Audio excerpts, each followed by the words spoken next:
আসসালামু আলাইকুম। বেশ কিছুদিন আগে আপনাদেরকে এই গাছটার কাঁচা থাকা অবস্থায় যে ফলগুলো ছিল তখন একটা ভিডিও দিছিলাম। তখন আমি আপনাদেরকে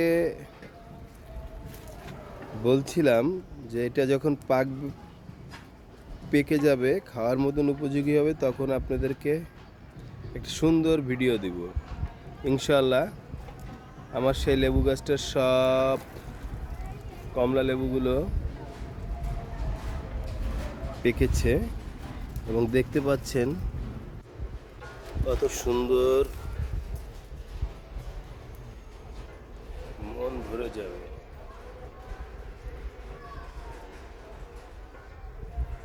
এটা আমার ছাদ বাগানে একটা ড্রামের গাছ।